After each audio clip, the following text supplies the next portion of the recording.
Hey guys, welcome back to the Squashcast. We've had a bit of a break, but now that the season is coming into view, we're going to start ramping things up. And this week we have a preview of the upcoming Hong Kong Open in Hong Kong. Joined once again by Jesse Engelbrecht, I'm Rob Beaumont. How's it, Rob? Good stuff. Looking forward to this, especially that the season is right there. It's just about to start. We're keeping an eye out on squash sites and looking for some of the results. And we'll be reporting as much as we can on all the tournaments coming up for you. Yeah, and to kick things off this week, we're going to quickly mention something that we've seen online, a really exciting new technology called iSquash. What are your thoughts on that, Jess? If you've not seen it, Google it. It's really worth having a look at. I think they're doing some more promotional videos soon. Actually, one of our members of the club here have contacted them. So just out of interest, for me, it's fantastic. It's something where the front wall is interactive. You can set it up as you want to play, from very silly games like hitting a Pokemon all the way up to very challenging Tetris style games where you're knocking blocks and aiming for targets on the wall. And it just looks super interactive. Something that I think is quite unique to squash. I'm not sure many other sports would be able to do it. Tennis maybe on the floor, golf maybe on a driving range type thing. But for squash, it could be a complete game changer, both in the coaching aspect. Me as a coach, I would love to get my hands on this and have a play around with it and try something's coaching. But also for the players, recreational players walking past the court, seeing that going on, it would just look absolutely fantastic. I think it would attract a lot more participation levels. So someone like a governing body might get hold of that, England Squash in particular, looking at participation levels. And then for the pro players, sometimes they talk about their solos being quite dull and quite boring. If they can program something on their phone, on their app that projects something onto the front wall about a certain shot they're trying to hone in, I think the possibilities are endless. Just talking about that briefly, it's just got so many avenues to kind of look at. Again, reverting it back to coaching, being quite selfish, I think I would change a bit of my coaching style. I think my coaching style would adapt. I would be able to kind of come up with a lot more inventive ways to get my message across. So if I'm coaching a certain topic and I want a person to hit a certain part of the wall differently, I could program that in and let it crack on. So looking forward to seeing it develop. I think it's going to be a bit hard in the early stages, probably going to be quite expensive, but if the guy that's developed it can get some funding and some marketing, the possibilities are going to be endless.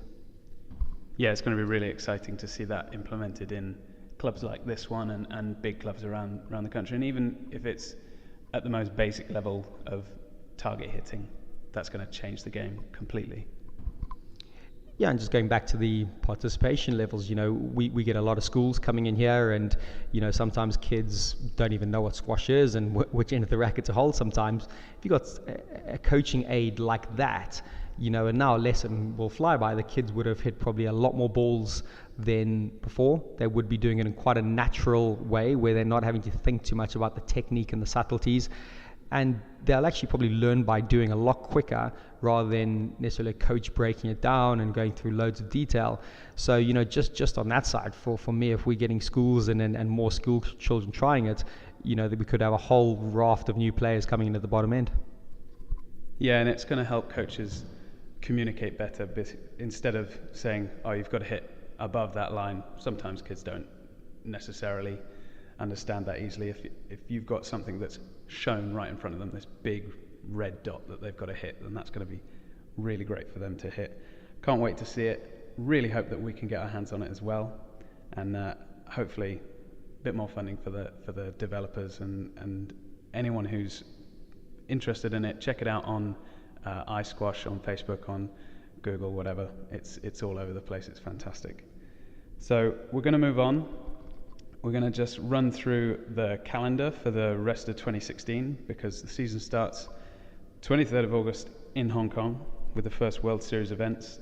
And then the big ones coming up after that are the Al Aram International in September, along with the NetSuite Open in San Francisco at the end of September. And then October sees the US Open. So it's going to be 2 American tournaments, one after another, with only a week's break. Then there's a bit of a gap in terms of big tournaments until the British Grand Prix in December, and then January 12th is my favourite tournament of the year, Tournament of Champions. Any of those you're really looking forward to, Jess? Well, for me, the Alaram sticks out immediately. 10-year absence, now back on. Squash courts right in front of the pyramids in Giza. I think, like I said on one of the previous episodes, I had that poster on my wall as a kid, with the very first one, and such an iconic backdrop to have that there. And just some of the external factors about holding a tournament right at the pyramids. It's outside, windswept, humidity, all those factors might come into account, and it might keep the tournament open and slightly different. And especially that's early on in the calendar. For me, that's really exciting. I do love the Hong Kong Open. I do follow it quite a lot, but for me, the Alaram at the moment is sticking out as my one to watch. Yeah, it's one of those ones with such an iconic backdrop. Just like Hong Kong as well, where they put the semi-finals and the finals by the bay with that the roof over the glass court. It's really exciting to see, and it's one of the best things about squash is that you can put a court wherever you want. If there was an organizer who wanted to put one in Trafalgar Square, say, hopefully it wouldn't rain, but they could easily go and do that, which is really exciting.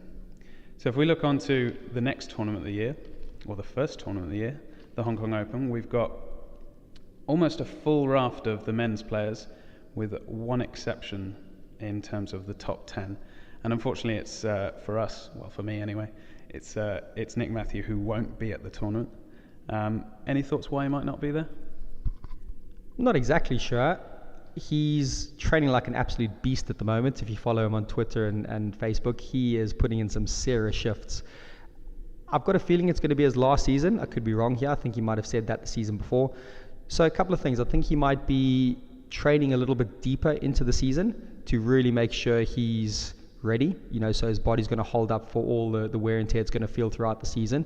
I think that's one of the first reasons. And the second reason would be he's probably going to choose his tournaments a lot more wisely now. I don't think his world ranking is a priority, if I'm honest. I think him getting more titles will be his thing. So if he can end the season and probably get 3, 4, 5 more titles, that would be a massive feather in his cap. You're probably going to focus on the major ones.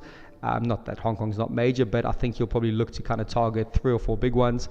Ideally get enough ranking points for the Super Series finals and then hit that as hard as you can at the end of the season. So I think he's batting smart. I think he knows his body can't be put through that wear and tear week in, week out. And, maybe another third reason possibly, Hong Kong, other side of the world, he might just not fancy it. Got a young family. It just might be a contributing factor with it all.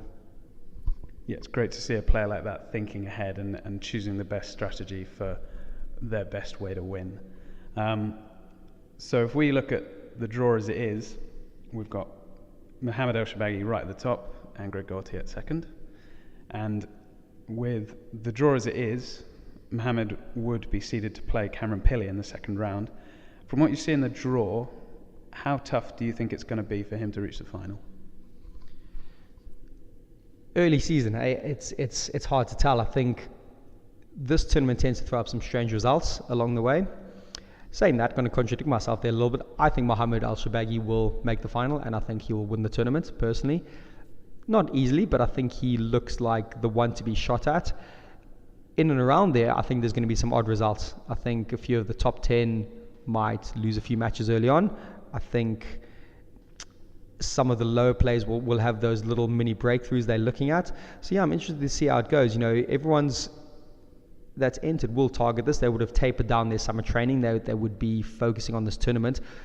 But all the players are going to be kind of undercooked match-wise. They're going to go into it not really match sharp. They would have got their practice matches throughout the summer and that, but it's different. You get to a tournament, the nerves are probably a little bit more jangly at that point. They a little bit unsure.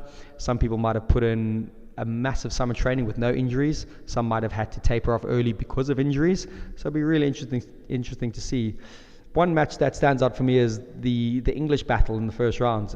Tom Richards playing James Willstrop. That intrigues me because Tom seems to have finished the season pretty well on the up, and James kind of stop-starts the whole time. And it depends what kind of summer they've put in. I haven't really followed them throughout the summer. I'm not too sure what they're putting in at the moment.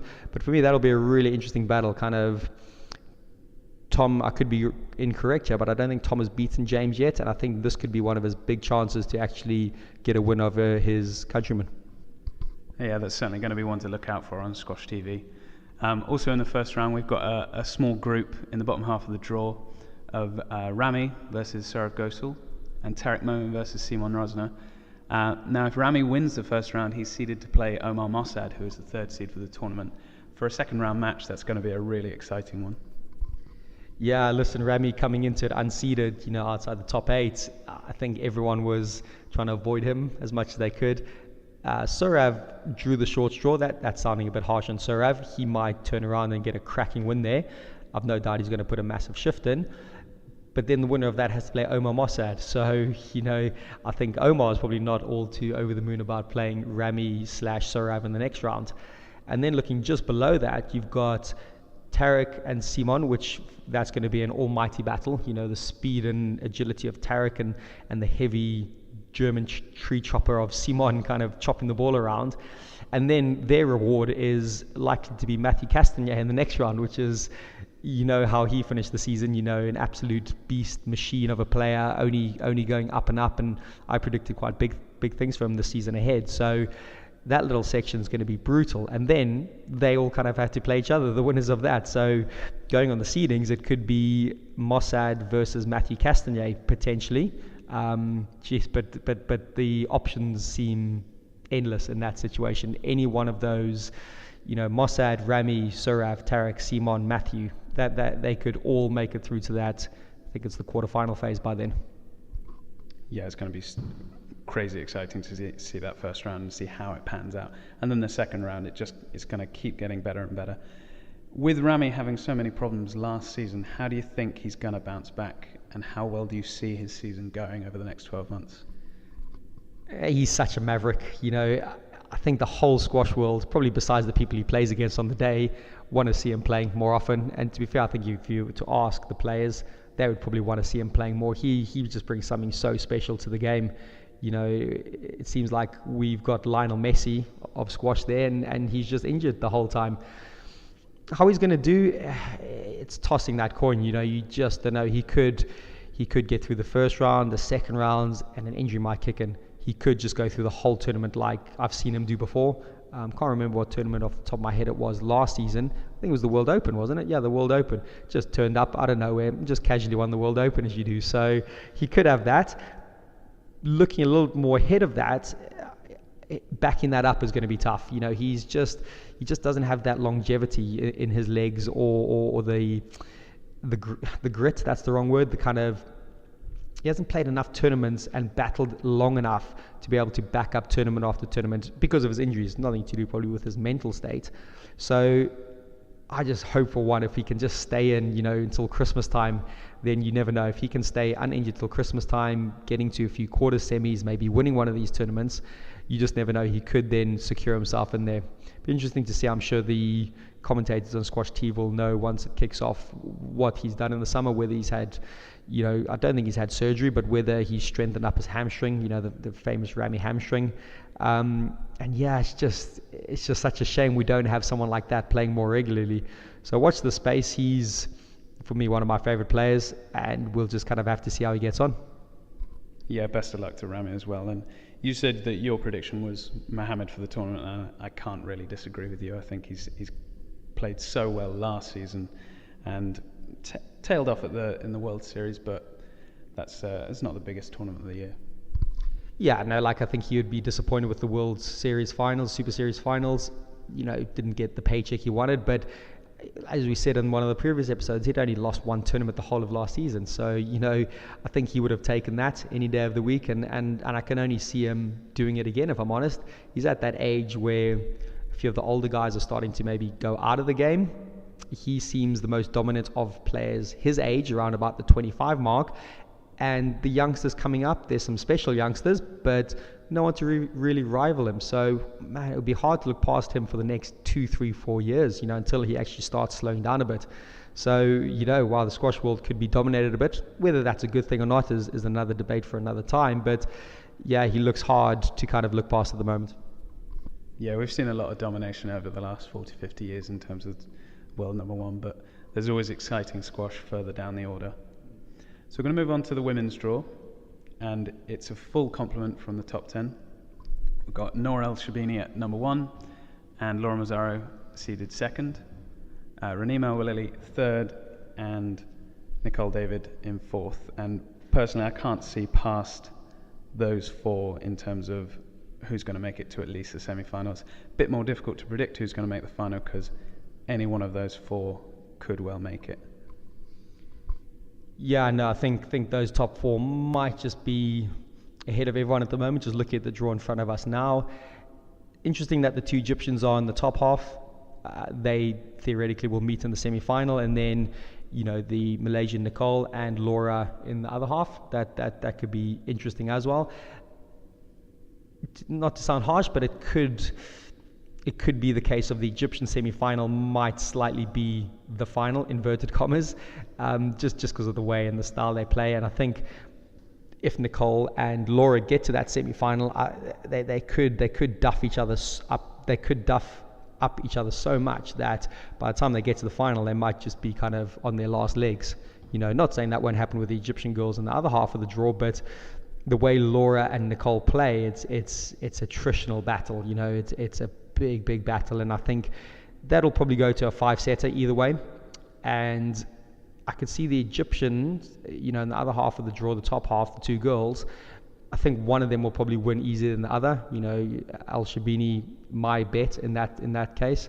And yeah, it'd just be interesting to see how it pans out. But looking outside the top four, it'll be very hard to pick anyone that would upset those top four. I think they're pretty dominant at the moment, and there's that little bit of a gap between the number 5th seed and onwards. Yeah, really, there's only really Camille Surma outside of that top four that could make a challenge, and she would be seeded to play Nicole around about the quarterfinals. Yeah, there's Noran Gohar as well, who would probably play Laura in the quarters as well, but I have to agree with you. I think Laura and Nicole probably for that second semi-final. In terms of home support, you've got Annie Au, who's just outside the top 10 these days. She'll be seeded to play Nour El Shabini in the second round. Probably a bit of a disappointment for the home crowd, but that's the way the dice rolls.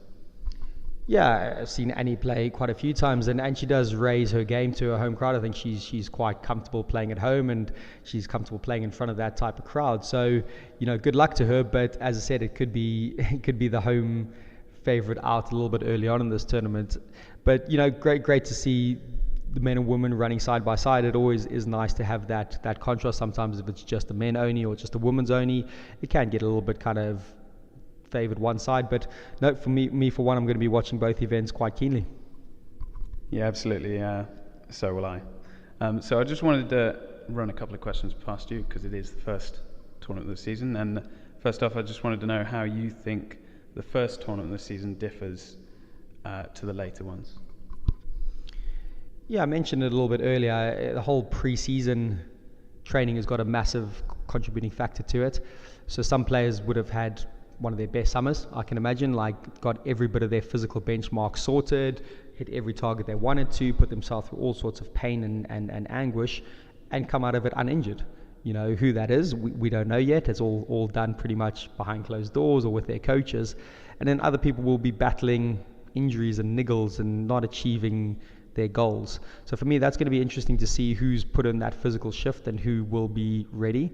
That's the one factor. I think the second factor is who's going to be up to speed with match play. The tactics of the match play, the speed of the game, the subtle differences. Who's going to kind of get that first? Who's going to figure it out quicker than the other person? That for me is always interesting. The nerves will be jangling, like I said. Everyone's kind of feeling their way through it a little bit. So that can work really well. I remember some of my early tournaments were some of my best. I just had a little glimmer, a couple of rallies here and there where it just clicked, and I was like, right, I'm here, I'm on, and I could really push through. I remember clearly playing in the Dutch Open a good few years ago. I'm not going to show my age here. And I'd been in America for 2 months doing road trips with my mates and camping and doing everything besides playing squash. Had about 2 weeks of pre-season and got on and made the quarterfinals, played Nick Matthew there, and it was one of my best tournaments because I came into it underprepared, if I'm honest, but I came into it really relaxed and kind of open-minded, and a few things clicked early on, and it set me up for quite a good season ahead. So that could happen to a few players on the periphery that, maybe outside the top 10 that could have that breakthrough, just get that little bit of keenness early on and use it. But yeah, it is a bit of a toss of a coin at the start of the season. There's so many factors that are in there, and it's always great to see the first and second big tournaments, because the upsets will be coming thick and fast. So yeah, we'll watch out and see how that develops. So how do you feel the pre-season training compares to in-season training in terms of intensity, and do you think there's a possibility that some players could overtrain and then come into the tournament already exhausted? Yeah, great point. I think a lot of players, it's that classic case of train smart, not train hard. Yes, you've got to train hard. There's in my book, there's no room for some brutal sessions, massive court sprint sessions, massive track sessions. And for me, physically it ticks a box, but actually mentally it probably ticks a box even more. Saying that, it can boil over. I, for one, put in a couple of big summers going back a little bit earlier on, and I felt stale. First tournament, I was like, oh, here we go again, another season ahead, and I was overcooked. I got there and it was a slog. First couple of tournaments were actually brutal, just mentally more than anything. And yeah, I think the more summers you put in, the more you start to realize what's happening, and the more you can kind of get that balance right. So yeah, I'm sure some players will be a little bit fatigued already. How it then changes throughout the season, straight away you've got more matches. You've got more league matches. Some of these players have got lots of exhibition matches during the season. So it definitely tapers into a lot more on-court stuff, a lot more shorter sessions, an hour, maybe an hour, 20 minutes maximum on the court. But they're there for business. During the summer, you're probably putting in 3-4 hours sometimes in a day, some big sessions. And in the season, you're on and off. You're in, fresh, sharp, hit a few balls, get your eye in groove, and then you're away. And definitely turns into more match play throughout the season. What one message I always give to my players is the 2, 3, 4 days before you get on a flight, just play as many matches as you can. Get on, get used to the pace of the game, get playing. Sometimes players get a bit stuck in their routine of training, and they like the comfort of training and a squad session and routines and condition games and grooving, and they get to a tournament and they haven't played a match. And then they can become unstuck. Listen, that's not so much at the high level. Sometimes the less experienced guys, 50, 60, 70 and below, get caught in that trap a little bit. So that would be personally my recommendation is train hard, train smart away from the court, but coming into tournaments, get as many matches under your belt as you can. Yeah, I really like that phrase you used there, that was they're there for business. It really shows how players can't waste time. They've got to think smart, train smart, as you said. So with the tournament coming up in 3 or 4 weeks, we're going to be posting videos throughout from Squash TV on our Facebook page, and then as soon as the tournament's over, we're going to do just like we did with the PSA World Series Finals, and we're going to give a rundown of our favourite matches and our favourite players. So thanks, Jess, once again, and thanks for listening, everybody. Don't forget you can download this podcast from iTunes, listen to us on YouTube, and follow us on Facebook. Thank you very much, and Twitter. See you next time.